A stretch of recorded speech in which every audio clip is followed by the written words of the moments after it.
TMC के बागी असली पार्टी होने का दावा करेंगे। और खबरों के मुताबिक यह भी कहा जा रहा है कि टीएमसी अपने संविधान के हिसाब से नहीं चल रही थी। कई फैसले पार्टी संविधान के खिलाफ थे। लोकसभा स्पीकर को लिखे पत्र में काकोली घोष ने विस्तार से जानकारी भी दी है।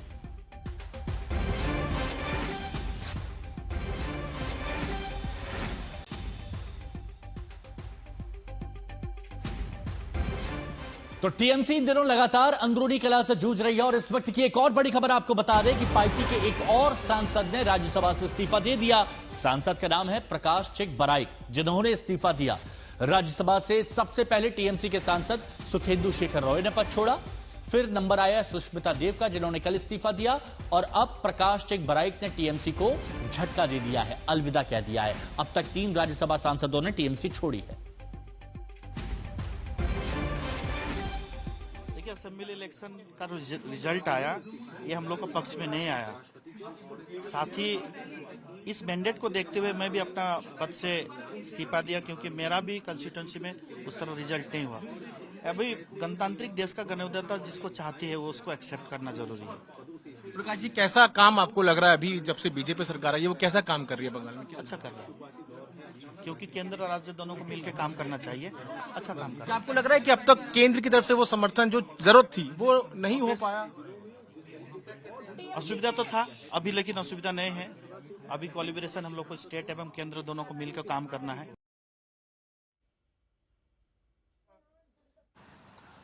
टीएमसी की समस्याएं जो है वो खत्म होने का नाम नहीं ले रही हैं। एक तरफ बागी विधायकों ने अलग गुट बना लिया है, दूसरी तरफ लोकसभा में काकोली घोष दफ्तरवार के अगुवाई में जो है 20 के करीब सांसदों ने जो है वो चिट्ठी लिखी है स्पीकर को कि वो अलग गुट के रूप में उनको मान्यता मिले, अलग जगह उनको दी जाए, एनडीए के बेंचों के साथ दी जाए। वो आने वाले दिनों में एनडीए का सहयोग करना चाहते हैं।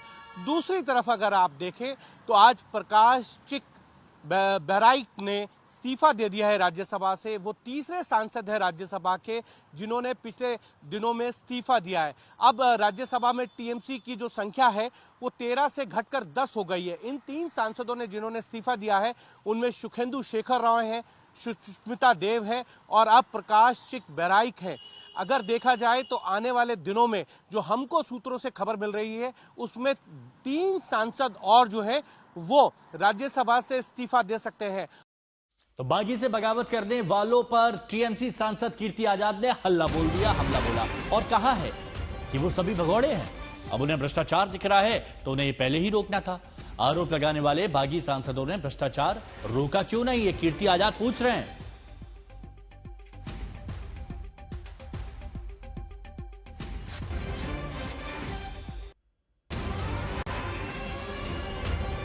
आप लोगों ने प्रेस कॉन्फ्रेंस करके तमाम आरोप लगाए अपने उन साथियों के लिए जो रिबेल फैक्शन में गए हैं। अब एक लिस्ट आई है, 19 लोगों का नाम है और शत्रुघ्न सिन्हा जैसे नाम भी उसमें शामिल हैं।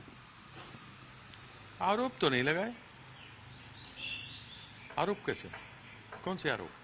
रिबेल आप ये तो रिबेल कहां से हो गए? भगौड़े हैं। रिबेल कहां से हो गए? ये तो भगौड़े हैं। रिबेल तो वो होते कि सब एक साथ मिलकर के लड़े थे और उसके बाद ये बगावत कर गए। ये तो हमारे सिंबल पे लड़े थे, तो रिबेल कहां से हो गए? ये तो भगौड़े हैं। हमारे सिंबल पर लड़े तो ये आरोप ना आरोप लगाए हैं, जो सच्चाई है उसको रखा है। आरोप क्या होते हैं? आरोप तो होते हैं जिनको सिद्ध करना होता है। इसमें क्या सिद्ध करना? क्या सिद्ध करना? जिस सिंबल पर तुम लड़े, तुम रहे, चुनाव के 30 दिन नहीं हुए और तुम्हें भ्रष्टाचार देखने लग गया। अगर भ्रष्टाचार तुम्हारी कॉन्स्टिट्यूंसी में हो रहा था तो तुमने रोका। और भ्रष्टाचार वाली बात थी तो काकोली दस्तीदार जो बात कर रही है भ्रष्टाचार की, वो तो 5 लाख रुपए खुद कैमरा पे लेती ही पकड़ी गई। और भ्रष्टाचार छोड़कर, तथाकथित भ्रष्टाचार को छोड़कर तुम साफ बीजेपी में जा रहे हो, क्लीन बीजेपी। जिस बीजेपी में शुवेंदु अधिकारी तुम्हारा चीफ बना हुआ है, वो धार का सिंदूर जो अमित शाह ने बीजेपी के मांग में भरा है, वो भी तो 5 लाख रुपए लेता पकड़ा गया। आपके आज तक में दिखाया था भाई। और बागी सांसदों की जब बात की जा रही है तो उनमें एक नाम प्रतिमा मंडल का भी बताया जा रहा है। हालांकि आज तक से खास बातचीत में उन्होंने कहा कि मैं किसी से मिलने दिल्ली नहीं गई। आज तक पर टीएमसी सांसद प्रतिमा मंडल का बयान आया और वो कहती हैं कि मैं किसी से मिलने दिल्ली नहीं गई। देखिए, आप मेरा कलकत्ता का जो घर है आप वहीं पे बैठे हैं और मैं आपके मीडिया से तरफ से मैं ये मेरा जयनगर लोकसभा का जितना सारा जनता है मैं उसको ये बोलना चाहती हूँ। 4 तारीख 4 जून मेरा एस्टीमेट कमेटी का मीटिंग था दिल्ली में। मैं 3 तारीख रात को दिल्ली पहुँची। 4 तारीख 11 बजे मेरा कमेटी का मीटिंग था और 4:10 बजे एयर इंडिया का फ्लाइट से मैं कलकत्ता आ गई। उसके बाद मैंने दिल्ली नहीं गई हूँ। मैं अभी तक मेरा घर जो है बालीगंज स्टेशन रोड में वहीं पे हूँ।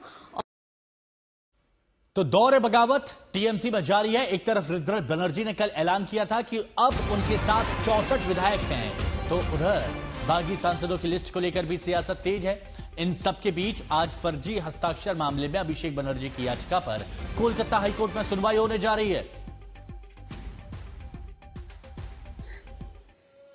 पश्चिम बंगाल की राजनीति में हर दिन अभी बहुत महत्वपूर्ण होता जा रहा है। आज भी जो बागी विधायक हैं उनकी संख्या हो सकता है बढ़ सकती है, ऐसा ही संकेत ऋतुव्रतो ने दे दिया था और कहा था कि अब तक उनके पास 64 लोग हो चुके हैं और इस बीच सांसदों की सुगबुगाहट भी बढ़ती जा रही है। और इनके बीच में ही आज कोलकाता हाईकोर्ट में अभिषेक बनर्जी की याचिका पर सुनवाई होनी है, जहां पर जो फर्जी हस्ताक्षर वाला मामला है वो बहुत महत्वपूर्ण मामले में आज सुनवाई होने जा रही है। तो देखने वाली बात होती है कि आज अभिषेक बनर्जी को हाईकोर्ट से राहत मिलती है या किस तरह से सुनवाई आगे बढ़ती है, और दूसरी ओर जो बागी विधायक और सांसद हैं क्या उनकी संख्या और बढ़ती है।